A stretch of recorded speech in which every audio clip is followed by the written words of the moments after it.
Hello everyone, welcome to Nature Source Care. My name is Dr. Funda Goldman. I'm a naturopathic physician, and today I was going to talk about homeopathy for being lost in the clouds or being absent-minded, and specifically this talk is about the Bach Flower remedy Clematis. So let's get into it. Just a note beforehand, the information presented here is for educational purposes only and should not be considered medical advice. For any symptoms that persist or worsen, please consult with a qualified medical professional. Excuse me. It is always best to determine the root cause of any disease and to develop a comprehensive treatment plan, of which homeopathy can be a part. And while homeopathy or Bach Flower remedies can be very effective, they may not be appropriate for everyone or as a single therapy, so please keep that in mind. So, just a few general words about homeopathy and Bach Flower remedies if you're not familiar. Bach Flower remedies are considered a kind of homeopathy, which is a whole paradigm of energy medicine. And in my first Bach Flower video, Walnut, which is about starting new things and new beginnings, I have more background and history there. But the general concept of homeopathy and Bach Flower remedies is that disease stems from an inner struggle. So what I found in my practice is that Bach Flower remedies can be very effective for mental, emotional, and spiritual conditions. And if you are interested in more videos like this, I have all my Bach Flower and homeopathy videos organized into playlists so that they're easy to find. But specifically with Clematis Bach Flower remedy, the keynote here for the individual is that they're absent-minded, or you could say that they're lost in the clouds or lost in the world of ideas. Okay, so the inner state of being that's kind of not functioning properly is that on some level the person is either avoiding and or rejecting daily material life. So they just they're much more at ease in the world of ideas than they are in day-to-day functioning of things. Okay, so also you might be familiar with the combination Bach Flower rescue remedy, and Clematis is actually one of the ingredients of the rescue remedy. I have a couple of other videos on two other ingredients, two other Bach flowers that are part of the rescue remedy. One of them is cherry plum, and that you can kind of think of as a remedy that's good for a healing crisis or avoidance of a healing crisis. And Star of Bethlehem, which was the last Bach flower remedy that I covered, is about trauma, shock, and shutdown. Okay, so this is the third one. There are actually 5 ingredients in rescue remedy, and this is the third one I'm covering. All right, so let's get into clematis symptoms. So how do you recognize somebody who's in a clematis state? Well, this is somebody who's going to be a daydreamer. They may often seem distracted, scattered, indifferent, not present, just, again, lost in the clouds. I tend to, when I meet somebody like this, I kind of get this impression that they're sort of like a helium balloon where you have to kind of grab the string and bring them back down to earth. So that's kind of the feeling I get when I meet one of these people. They can be checked out, unmotivated, spacey. They may tend to oversleep because, again, that's another way of checking out from material life and worldly life. Their eyes may seem kind of dreamy or, again, not entirely present. They may not seem entirely awake, even if they are awake. And their hands and feet may be cold. And part of this, again, is that all of their energy is really getting shunted into the mental space, into their mind. And so they just don't have as much vital energy in their physical body. And so there's almost a disconnect, or at least a very tenuous connection between the physical body, their own physical body, not just the material world, but their own physical body and then the mental body. So the other thing is that because they're kind of lost in their thoughts, they may trip and fall or be accident prone or generally be awkward in conversations even because they're not fully present. Yeah, they're lost in their head. So people who tend to, we kind of have stereotypes of people who can be this way. People like the absent-minded professor or scientist or artist or yogi or healer, because these different people, there may be an element of this, but if people are functioning well and productive as these, sort of career types, then they can go to the world of ideas, get their downloads, and then bring those downloads and do something with them in the material world.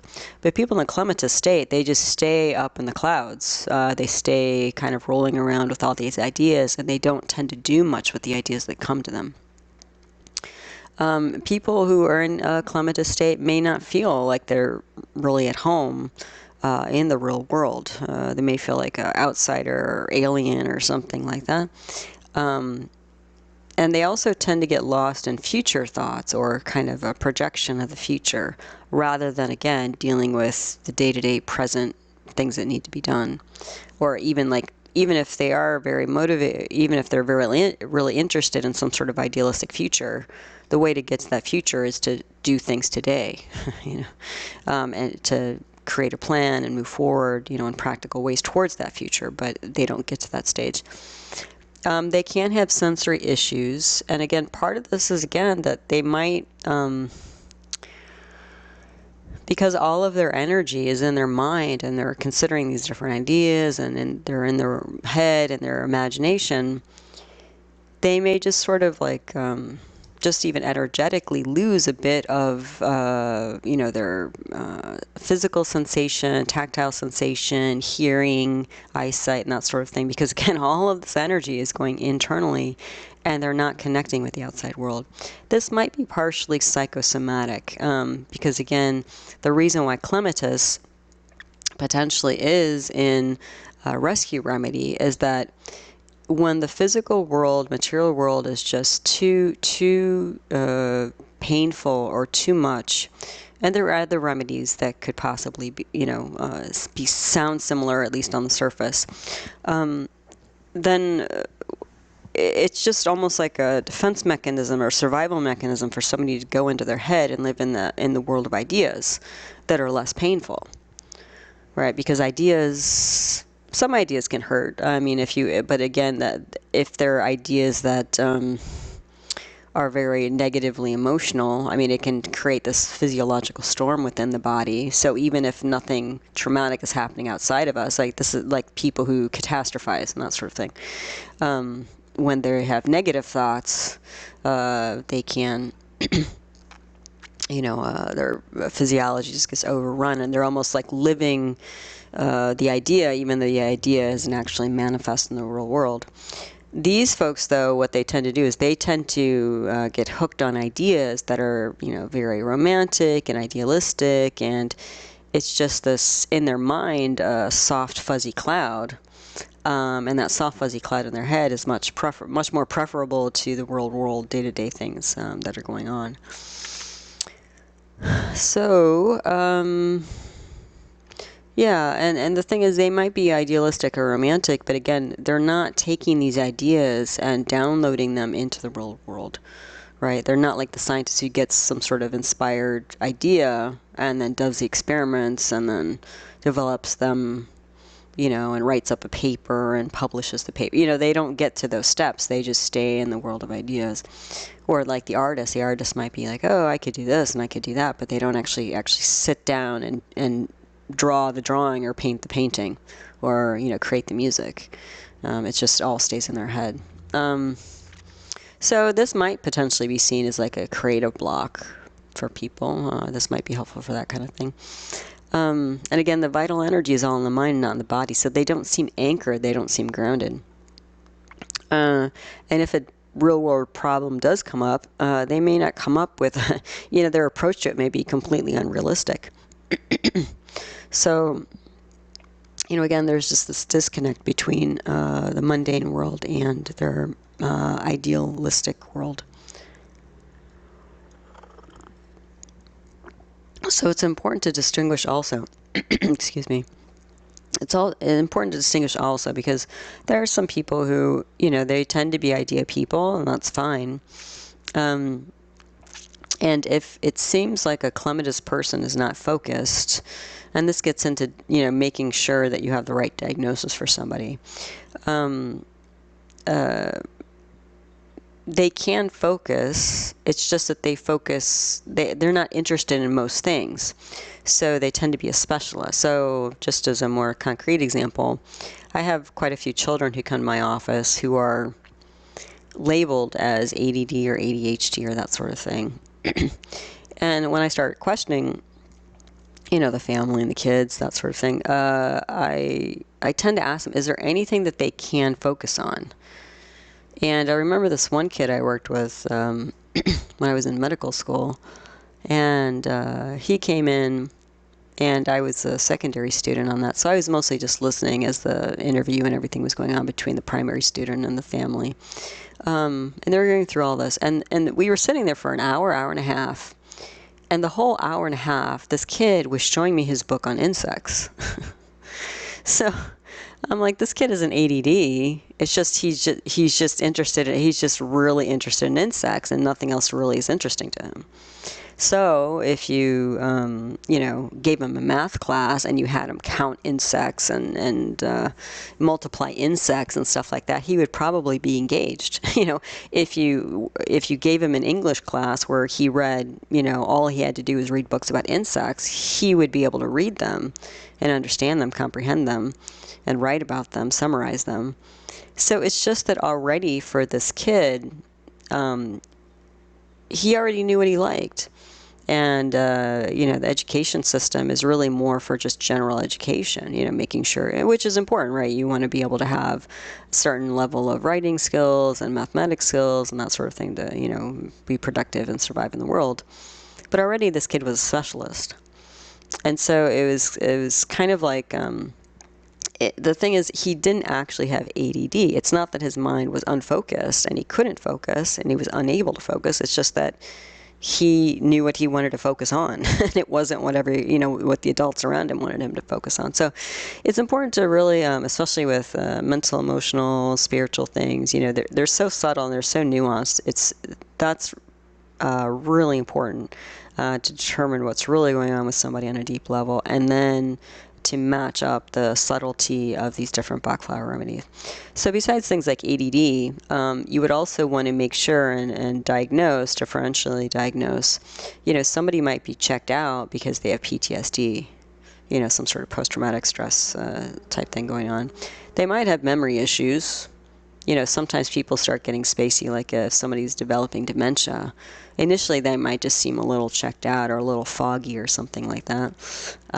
So you make sure it's not actually a memory issue. Some people, people get absence seizures, so they may seem like they're checked out, but they're actually having a seizure. So you want to make sure that's not going on. Or the thing is that, this Clematis remedy might be helpful, but you don't want to do it by itself. You want to do it in parallel with other therapies, and it might be helpful. Some people just get confused. Some people, with deeper levels of pathology, psychological pathology, somebody might actually tend towards delusions or psychosis, where they're really completely losing their grip on reality.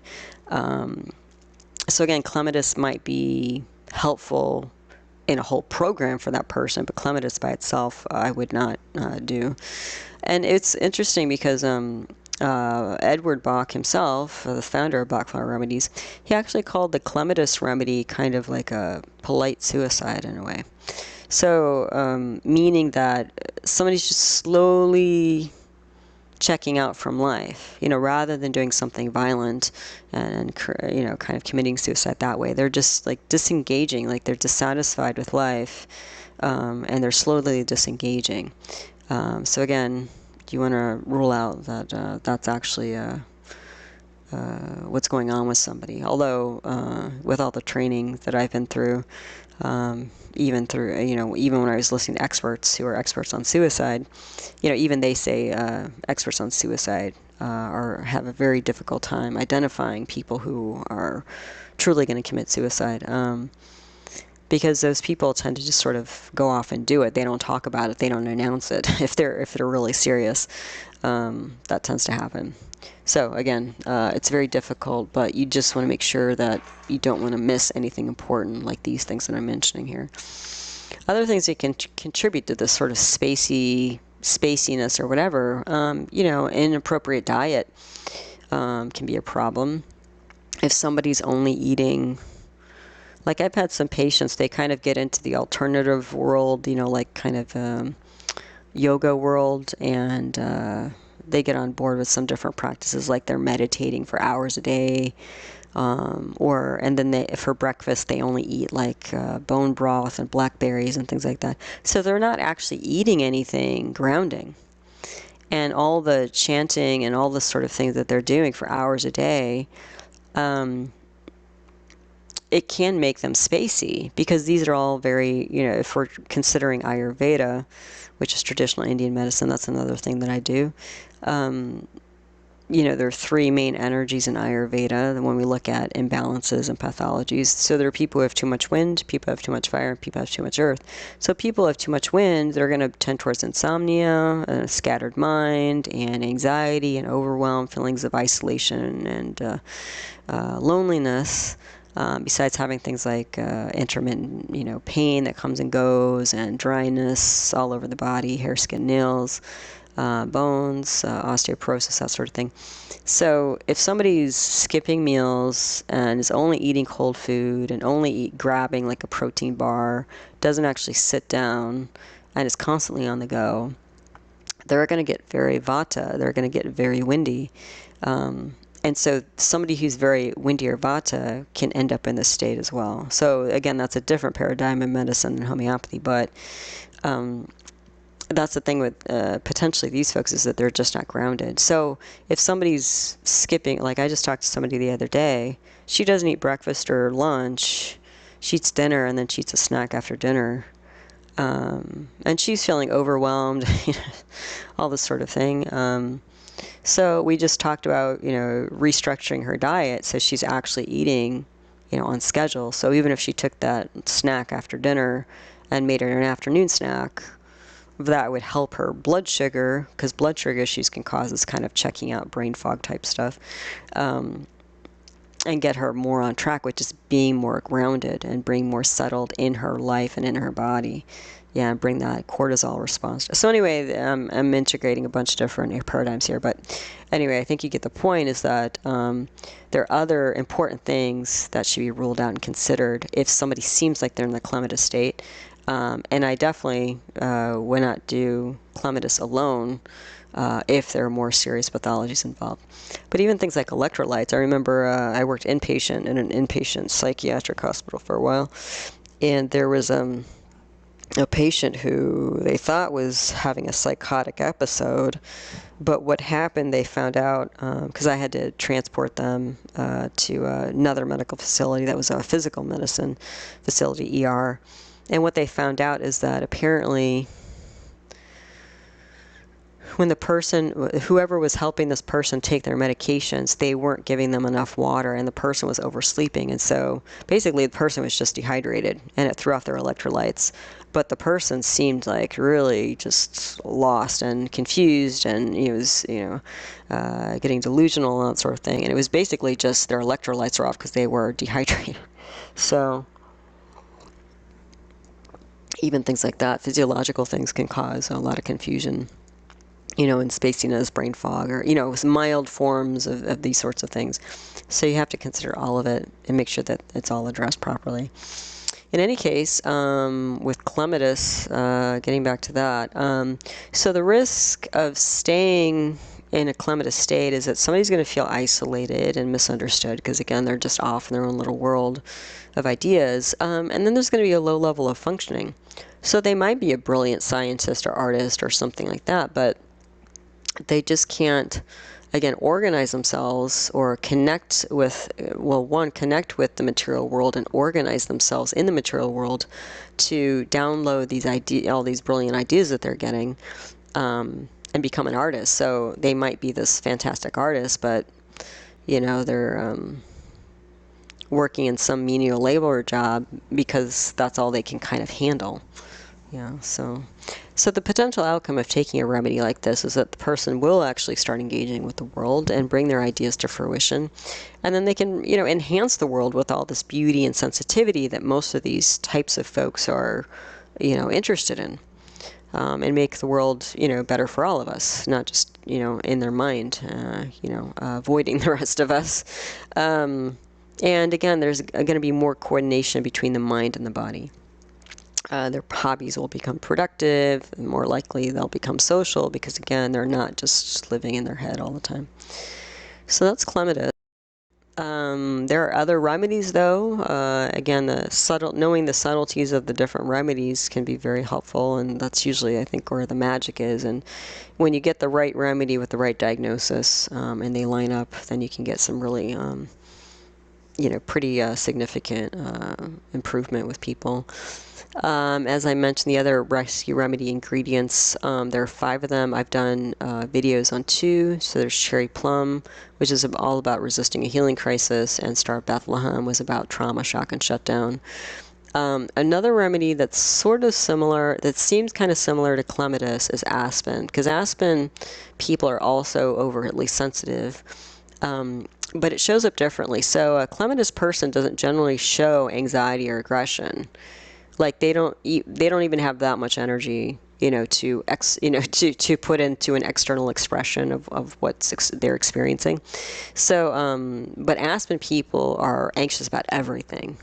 So that's an important difference. There are people, whereas Clematis people live in the future, or some fantasy world, there are other Bach Flower remedy states like pine or honeysuckle, where those folks are living in the past.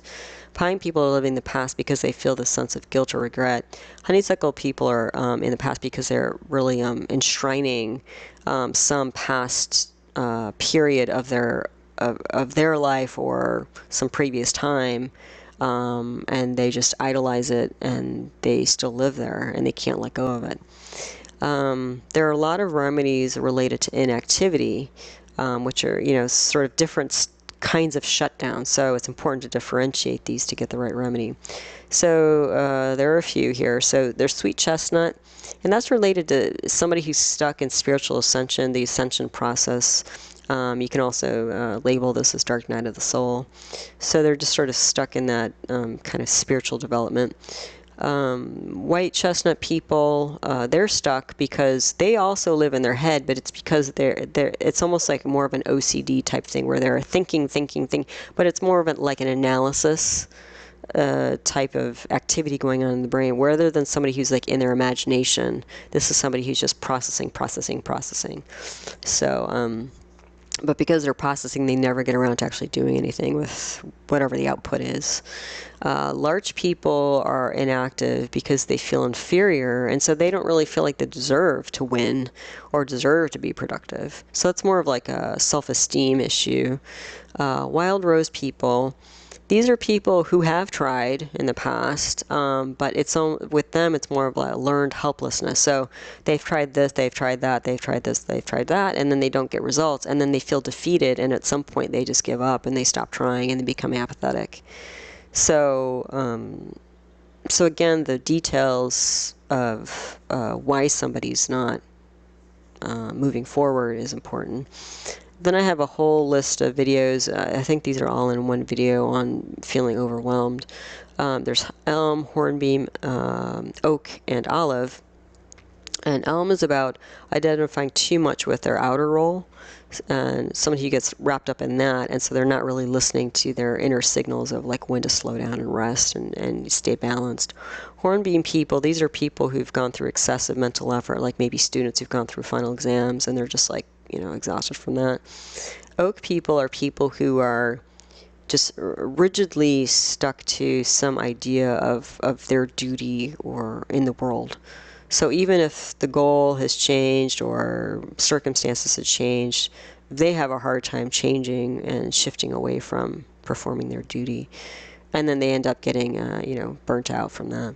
Olive people are people who've just overworked long term, and they're just, exhausted mentally and physically, and psychically sometimes. So they've just gone way too far and overdone it. So these are other remedies that, again, the nuances of these are, and sifting through the nuances of these is what's going to help you find the best remedy for the person that you're working with, or yourself, if it's you. So that's Clematis, Bach Flower Remedy. As always, I want to thank you for your time and interest in my work and the channel and homeopathy, natural medicine. I do have another YouTube channel on Vedic Astrology. That's called Light Vedic Astrology, if that's interesting to you.